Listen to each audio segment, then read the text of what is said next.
नमस्ते प्रिय छात्र, कैसे हैं आप सब? अच्छे हैं ना?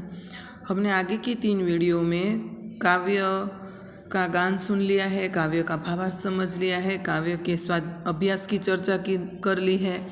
अब हम आगे स्वाध्याय की चर्चा करेंगे। स्वाध्याय में पहला प्रश्न है, निम्नलिखित प्रश्नों के उत्तर लिखिए।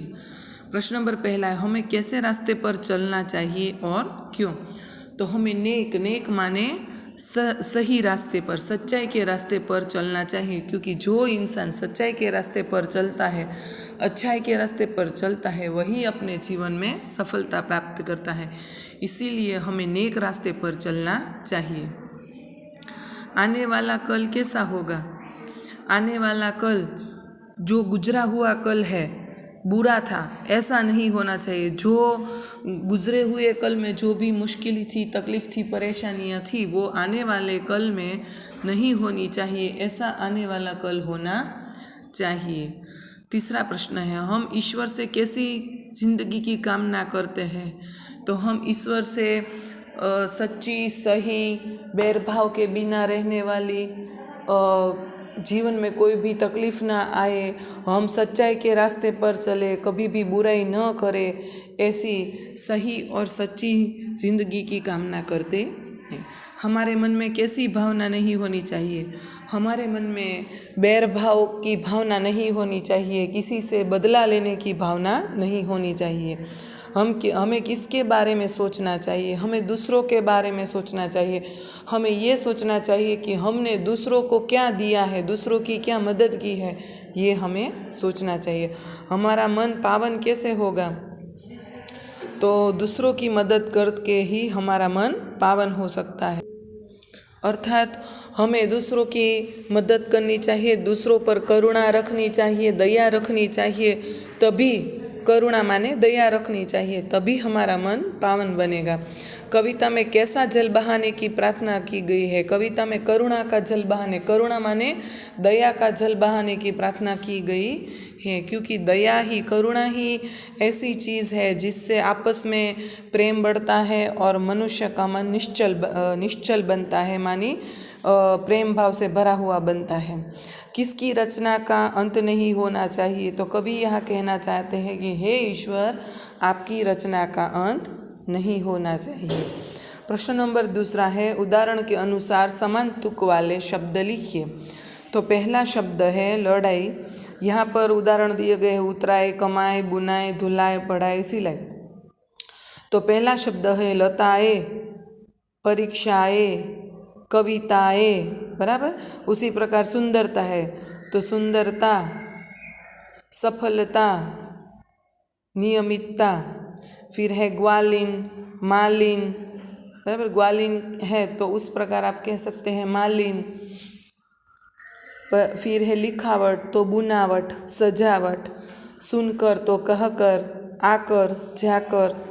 उसके बाद है चिड़िया, तो चूहिया, फिर चूड़िया। ऐसे अनेक शब्द मैंने यहाँ 1-2 उदाहरण दिए हैं। आप अपनी रीत से यहाँ ज़्यादा उदाहरण भी लिख सकते हैं, बराबर है। इसके आगे का प्रश्न है, प्रश्न नंबर 3, नीचे दिए गए चित्र को देखकर चित्र का वर्णन अपने शब्दों में कीजिए। तो बच्चों, आप यहाँ देख सकते हैं कि यहाँ जो चित्र है वह तालाब के किनारे का चित्र है। यहाँ पर कुछ बच्चे हैं, वो तालाब में नहा रहे हैं, तैर रहे हैं। कोई है वह पानी में गेंद से खेल रहा है, कोई नाव चला रहा है, कहीं दूर नाव जा रही है, पक्षी उड़ रहे हैं, सूरज निकल रहा है। कोई किनारे पर टेबल कुर्सी लगा कर बैठा है, बातें कर रहा है। कोई नाव में घूम रहा है और किनारे पर एक फुग्गे वाला फुग्गे बेच रहा है। कोई है वहाँ कुछ चीज़ें बेच रहा है। 2 बच्चे यहाँ पर रेत का घर बना रहे हैं। एक बच्चा है वहाँ से जा रहा है, तो एक बच्चा वहाँ पतंग उड़ा रहा है। इस प्रकार यहाँ पूरा दृश्य मनोहर बन पड़ा है। तो आपको इस चित्र का इस प्रकार अपने शब्दों में वर्णन करना है। प्रश्न नंबर 4 है निम्नलिखित परिच्छेद का मातृभाषा में अनुवाद कीजिए। मैं यहाँ मातृभाषा में अनुवाद कर देती हूँ। आपको भी हिंदी नहीं लिखोगे अपने फेसबुक में तो चलेगा, आप सीधे ही मातृभाषा में अनुवाद लिख लीजिएगा। एक चकली पेड़ वृक्ष पर रहती હતી। તેનો માળો વૃક્ષ પર હતો। માળામાં તેના 3 બચ્ચા હતા। તે તેના બચ્ચાની સાથે રહેતી હતી। એક દિવસ શિકારી ત્યાં આવ્યો। તે ચકલીને મારવા માંગતો હતો। ચકલીએ તેના બચ્ચાને માળામાં નીચે બેસી જવા કહ્યું, એટલે નમી જવા કહ્યું, અને તે ખુદ ત્યાંથી ઉડી ગઈ અને પાંદડાઓમાં સંતાઈને બેસી ગઈ। શિકારીએ ચકલીને ત્યાં ન જોતા તે ત્યાંથી ચાલ્યો ગયો। यहाँ पर मैंने पूरे पैराग्राफ का आपको गुजराती में अनुवाद कर दिया है।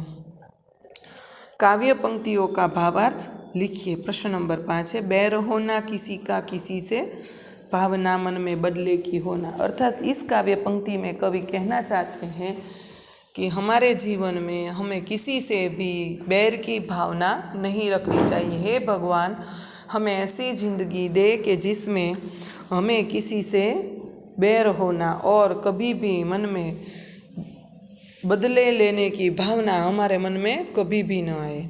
दूसरी पंक्ति है अपनी करुणा का जल तू बहा के कर दे पावन हर एक मन का कोना। हे ईश्वर, तू अपनी करुणा दया का जल हम पर बहा दे और हमारे मन का जो एक एक कोना है वो पावन कर दे, पवित्र कर दे। इस प्रकार कवि हमें यहाँ दया का भाव बताना चाहते हैं। यहाँ पर हमारा स्वाध्याय पूरा होता है। योग्यता विस्तार में लिखा गया है कि प्रस्तुत प्रार्थना अंकुश फिल्म से ली गई है। ये जो कविता है आपकी वो एक फिल्म आई थी अंकुश, उसमें से ली गई है। यह फिल्म सन 1986 में प्रसारित हुई थी। छात्रों को इस फिल्म के प्रार्थना वाले अंश को दिखाइए। भिन्न भिन्न भाषाओं की प्रार्थनाओं का संकलन कीजिए। बराबर है बच्चों। तो यहाँ हमारी जो पहला काव्य है प्रार्थना काव्य था, इतनी शक्ति हमें देना दाता, वो पूरा होता है। आपको कविता, शब्दार्थ, अभ्यास और स्वाध्याय पूरा आपको अपनी फेसबुक में लिखना है। बराबर है। तो चलो बच्चों, फिर आगे के वीडियो में दूसरे इकाई में मिलेंगे। तब तक के लिए घर पर रहिए, सुरक्षित रहिए और अपनी फेसबुक में ये सारा लिख लीजिएगा।